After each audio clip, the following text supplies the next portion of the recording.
Welcome friends, स्वागत है आपका मेरे YouTube channel the fair foundation academy में। चलिए स्टार्ट करते हैं हमारा आज का क्लास। आज हम इंडियन ज्योग्राफी के फर्स्ट चैप्टर को देखेंगे। हमारा फर्स्ट चैप्टर है भारत का सामान्य परिचय, इंट्रोडक्शन ऑफ इंडिया। इसमें हम मोस्टली भारत के बारे में कुछ वन लाइनर क्वेश्चंस को देखेंगे। फ्रेंड्स, आप चाहें तो इसे देखने के साथ साथ नोट्स भी बना लें। चलिए स्टार्ट करते हैं हमारा फर्स्ट पॉइंट।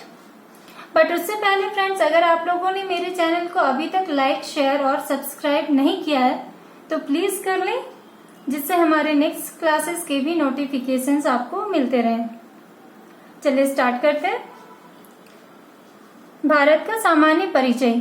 हमारा फर्स्ट पॉइंट है, भारत शब्द का सबसे पहले प्रयोग कहाँ हुआ? तो ये हुआ था हमारा वायु पुराण में। नेक्स्ट वन इज, भारत का क्षेत्रफल कितना है?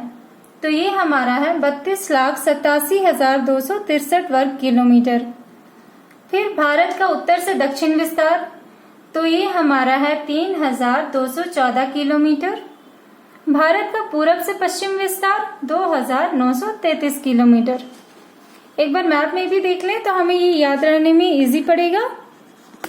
ये हमारा उत्तर, दक्षिण, पूरब, पश्चिम। उत्तर से दक्षिण का विस्तार हमारा है 3,214 किलोमीटर और पूरब से पश्चिम का विस्तार 2,933 किलोमीटर। फिर देखते हैं भारत का अक्षांशीय विस्तार कितना है।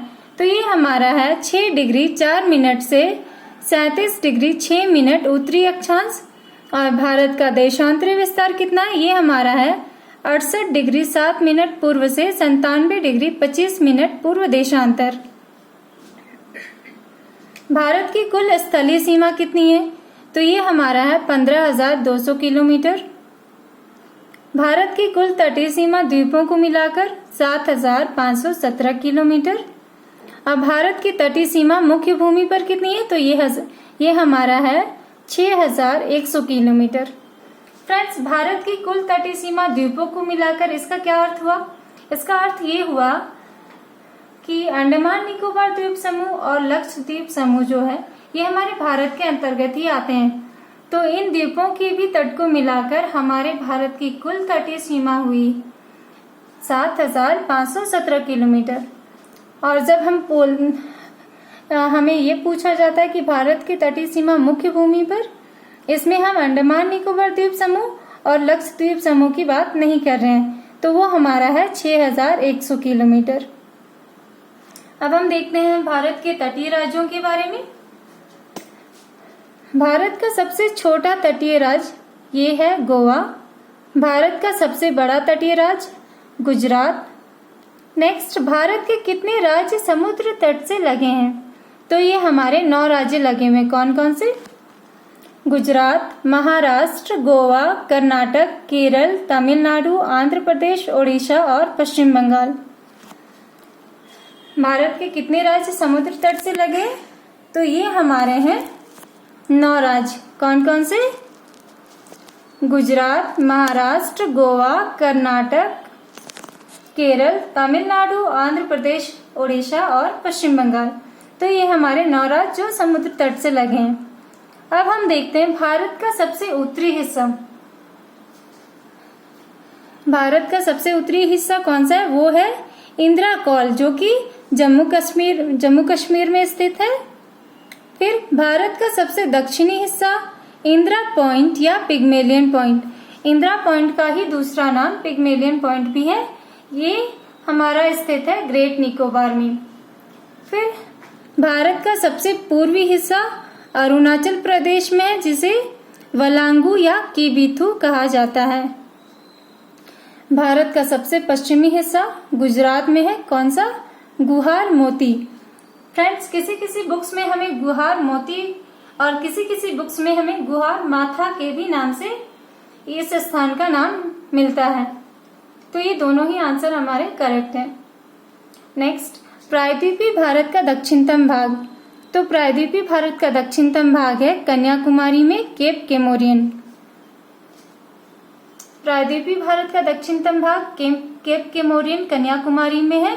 प्रायद्वीपीय भारत का अर्थ ये हुआ कि इसमें हम अंडमान निकोबार और लक्षद्वीप समूह, इन दोनों को नहीं बोल रहे हैं। इन दोनों को हटाकर जो भारत का मुख्य भूमि है, भारत की मुख्य भूमि पर दक्षिणतम भाग केप केमोरियन है, जो कि कन्याकुमारी में स्थित है। फिर भारतीय मानक समय कहाँ से गुजरती है और कितने डिग्री देशांतर से गुजरती है? तो ये हमारा 82.5 डिग्री पूर्वी देशांतर से गुजरती है। भारतीय मानक समय भारत में कितने पूर्वी देशांतर से गुजरती है? तो 82.5 डिग्री पूर्वी देशांतर से गुजरती है। और ये किस स्थान से गुजरती है? तो ये हमारा इलाहाबाद या प्रयागराज की नैनी से गुजरती है। फ्रेंड्स, इलाहाबाद का नाम चेंज होकर अभी प्रयागराज हो गया है, तो हमारे ऑप्शन में हमें इलाहाबाद के नैनी या फिर प्रयागराज के नैनी से, ये दोनों ही ऑप्शन हो सकते हैं, तो दोनों आंसर सही होंगे। फिर हम देखते हैं भारतीय मानक समय भारत के कितने राज्यों से गुजरती है? तो ये हमारा गुजरती है 5 राज्यों से। कौन कौन से? उत्तर प्रदेश, मध्य प्रदेश, छत्तीसगढ़, उड़ीसा और आंध्र प्रदेश। भारतीय मानक समय भारत के कितने राज्यों से गुजरती है? 5 राज्यों से। कौन कौन से? उत्तर प्रदेश, मध्य प्रदेश, छत्तीसगढ़, ओडिशा और आंध्र प्रदेश। फिर नेक्स्ट हम देखते हैं कर्क रेखा भारत के कितने राज्यों से गुजरती है? कर्क रेखा भारत के कितने राज्यों से गुजरती है? ये हमारा गुजरती है 8 राज्यों से। कौन कौन से? गुजरात, राजस्थान, मध्य प्रदेश, छत्तीसगढ़, झारखंड, पश्चिम बंगाल, त्रिपुरा और मिजोरम।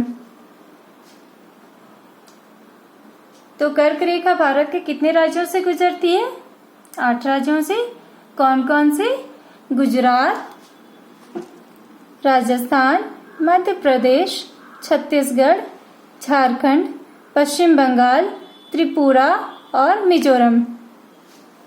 फ्रेंड्स, मैं अपने नेक्स्ट क्लासेस में आपको कुछ ट्रिक्स भी बताऊंगी, जिससे आपको इन राज्यों को याद करने में इजी होगा।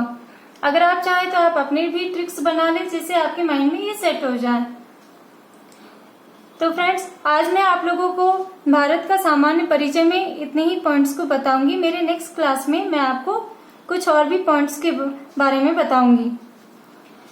एंड एट लास्ट फ्रेंड्स, अगर आप लोगों ने अभी तक मेरे चैनल को लाइक, शेयर और सब्सक्राइब नहीं किया है तो प्लीज कर दें, और कमेंट बॉक्स में मुझे कमेंट करके बताएं कि आप लोगों को मेरा चैनल कैसा लगा।